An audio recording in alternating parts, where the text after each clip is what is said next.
Bonsoir à tous et bienvenue dans cette nouvelle édition de BBC Info. Voici le sommaire de ce soir. Les premières conclusions de l'enquête sur le crash d'Ethiopian Airlines.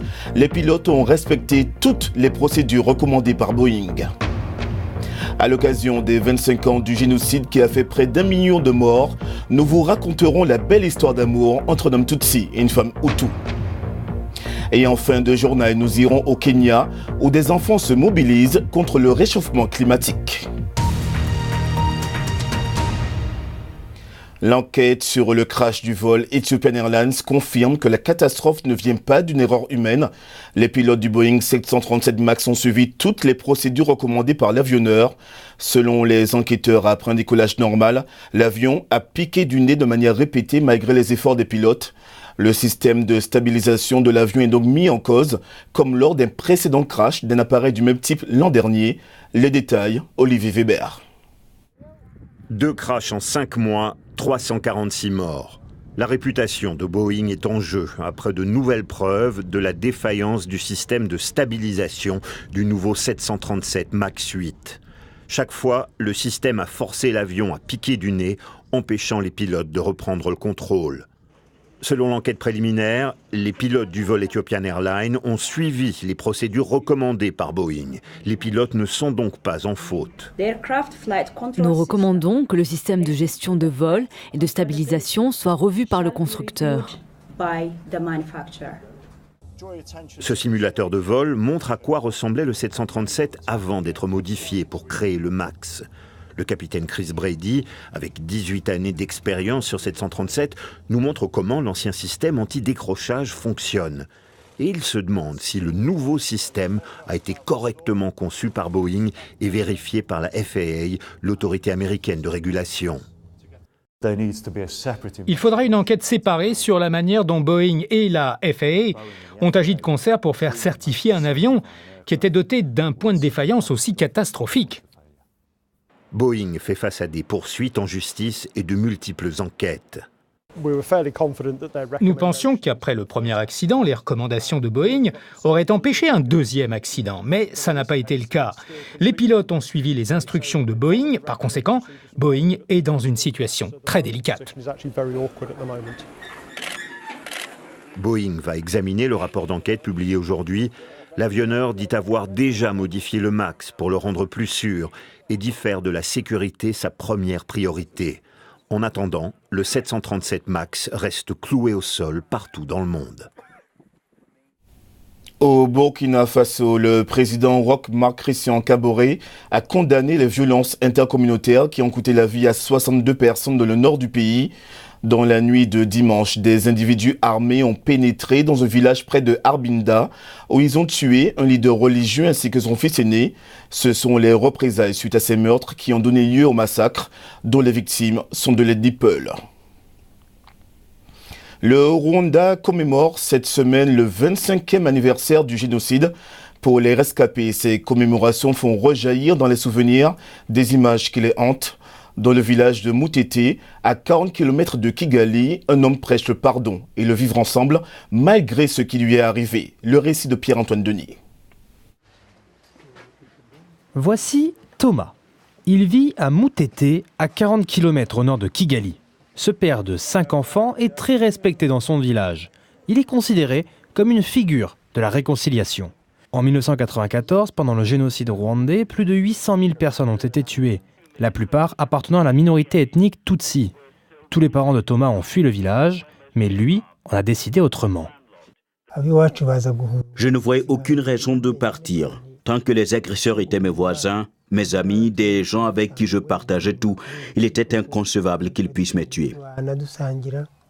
Après le génocide, Thomas s'est donc lancé dans la réconciliation. Il encourage sans arrêt les populations à revenir et à prier dans cette église locale. Comme un symbole, cet homme Tutsi a trouvé l'amour de sa vie chez une femme Hutu, la majorité ethnique. Alors que les gens pensaient que j'allais épouser une survivante Tutsi, j'ai choisi une personne d'une ethnie différente. C'était une décision personnelle. Personne ne m'a forcé, c'était mon choix et c'était une étape cruciale. Mais pour Thomas et son épouse, il était essentiel de surmonter ces divisions ethniques. L'avenir de leur pays semblait en dépendre. Le couple est devenu un exemple dans leur village. Ils voient notre maison comme un modèle à suivre, observant comment nous nous comportons dans la communauté. On nous contacte parfois pour aider d'autres ménages en conflit. Mais les profondes cicatrices de la division ethnique peuvent prendre beaucoup de temps à se recoudre. C'est une avancée vers la réconciliation, mais le véritable progrès devra venir des citoyens rwandais. Maintenant, on passe au reste de l'actualité, en bref et en images. Le Premier ministre belge présente les excuses de l'État au sujet du traitement infligé à des milliers d'enfants métis au Congo. Ces enfants, nés dans les années 40 et 50 à la fin de la colonisation belge du Congo, avaient été arrachés à leur mère noire et envoyés de force en Belgique. Ils ont souvent grandi dans des orphelinats, n'étant pas reconnus par leur père blanc. Elle est discrète, mais elle a tué près de 800 personnes depuis le début de l'année en RDC. La rougeole fait des ravages dans le pays. Les autorités organisent la riposte d'urgence. Une grande campagne de vaccination va être lancée la semaine prochaine. Et puis, Abdelaziz Bouteflika a demandé pardon aux Algériens hier, dans ce que son entourage a qualifié de dernier message.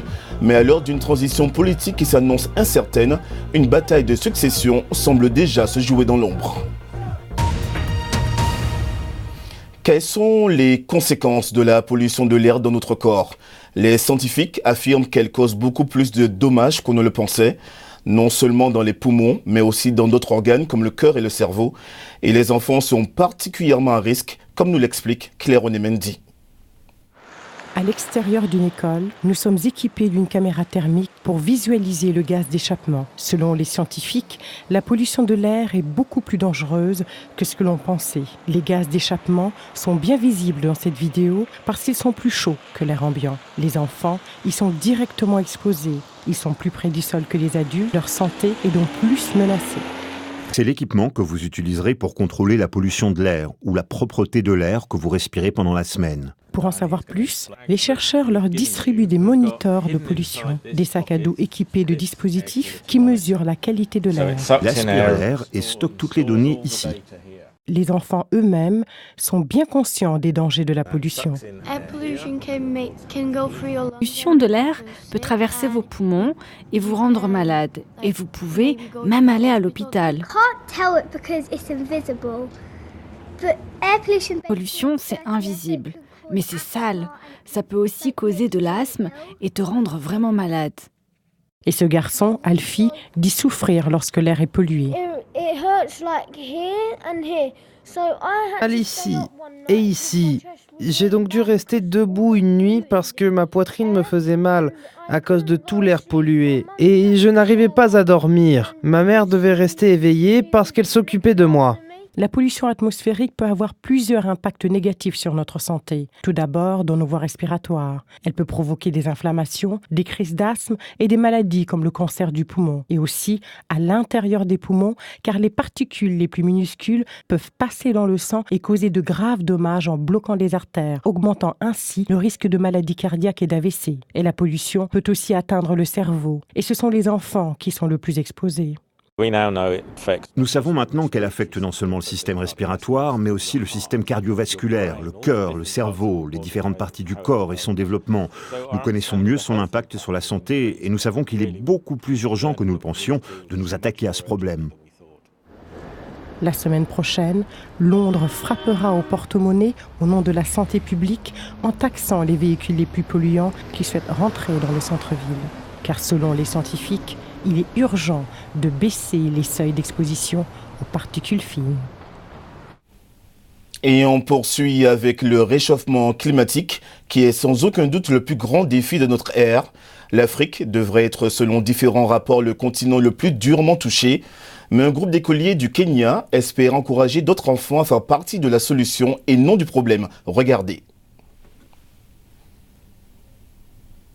Reduce, reuse, recycle, so that we can get a better world together. This is our message to the president. Je m'appelle Baraka et j'ai 11 ans. Je suis membre du club environnement de mon école. Le papier est la première source de déchets dans les écoles. Quand on le brûle, cela dégage du dioxyde de carbone dans l'air et ça bloque la couche d'ozone. Et c'est pour cela qu'il y a de la chaleur excessive sur Terre. Dans notre club, nous ramassons les papiers pour en faire du papier mâché. Nous les déchiquetons. Après, on prend un grand seau plein d'eau. On y met le papier et on laisse tremper pendant 3 jours. Et ensuite, on mélange. Il faut ajouter de la colle à bois pour que ça tienne sur ce que vous fabriquez. Ensuite, vous laissez sécher. Et puis après, vous pouvez ajouter de la décoration ou de la peinture. Nous, les enfants, devons informer nos amis parce que plus il y a de gens au courant et plus le message passe. Les enfants sont très actifs, donc si on se met à nettoyer l'environnement, ça ira plus vite, car nous sommes nombreux. En plus, comment allons-nous plus tard prendre soin de l'environnement si on n'a pas appris lorsqu'on est enfant ?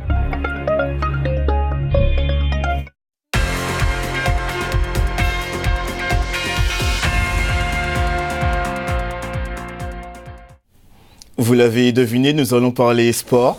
Les sports avec notre cher Emmanuel Coste. Bonsoir Emmanuel. Bonsoir mon cher Nicolas. Emmanuel, comme tous les mois, la FIFA a publié son classement mondial et 2 équipes africaines grimpent dans ce classement. Oui, les progressions du mois, celle de la RDC tout d'abord, qui pointe en 46e position, une progression de 5 places, et celle du Ghana, 49e, qui gagne, lui, 3 places suite aux éliminatoires de la CAN, une CAN pour lesquelles ces 2 formations sont qualifiées, tout comme d'ailleurs les 4 équipes africaines qui les précèdent au classement mondial FIFA. Le Sénégal est toujours la meilleure équipe africaine, 23e au niveau mondial. La Tunisie est 28e. Ensuite, on a le Nigeria, 42e, et le Maroc, 45e. Devant, pas de changement, la Belgique domine toujours la France et le Brésil dans cet ordre. Et l'Angleterre, autre progression, grimpe à la 4e place, derrière ce quatuor, donc ce trio de tête plus exactement. Cet après-midi en Afrique, un résultat incroyable en éliminatoire aller, premier tour des éliminatoires aller du tournoi olympique de Tokyo. Pour ce qui est des dames, les Malawites, figurez-vous, se sont imposés 11-1 face aux Mozambicaines. Le Malawi, c'est vrai, jouait à domicile et le Mozambique recevra au match retour. Mais enfin, avec un tel score, il paraît absolument improbable que le Mozambique poursuive son aventure dans ces éliminatoires. Gaëlle Nganamouit, l'internationale camerounaise de 26 ans, part du club de Malaga, là où elle avait même signé il y a un peu plus de 2 mois de cela. Elle n'y est restée donc que 2 mois, elle avait signé un contrat d'1 an. Mais la camerounaise n'a joué que 2 matchs depuis le début de la saison dans ce club de Malaga, qui, il faut bien le dire, est dernier au classement du championnat d'Espagne féminin. Et les 2 parties se sont mises d'accord pour un départ donc de Nganamouit. Elle se trouve actuellement d'ailleurs en Chine avec sa sélection du Cameroun pour disputer un tournoi de préparation au mondial féminin cette année en France. Et puis il me reste un tout petit peu de temps pour mentionner et rappeler la victoire de Manchester City hier soir en Première Ligue, 2-0 à l'Etihad contre Cardiff City. Du coup, eh bien, vous l'avez deviné, Man City reprend le commandement de la Première Ligue avec un petit point d'avance sur Liverpool. Nicolas, le chassé-croisé, continuez le suspense également. Merci Emmanuel. Et pour finir, partons en Afrique du Sud à la rencontre de Riff-Raff, un éléphant de 6,5 tonnes. Cet éléphant était menacé de mort car il a endommagé les terres de villageois. Il avait déjà été déplacé à une 50aine de kilomètres en début d'année, mais le pachyderme continuait de revenir vers ce village dans lequel il a vécu depuis sa naissance il y a 45 ans. Riff-Raff a dû être déplacé cette fois-ci par hélicoptère par une association de protection des animaux. Il devait ensuite être abattu, mais un juge a convenu qu'il était préférable que l'éléphant déménage de nouveau. Désormais, il vit dans une nouvelle réserve à 250 km. Merci de nous avoir suivis. L'information continue sur bbcafrique.com. Au revoir.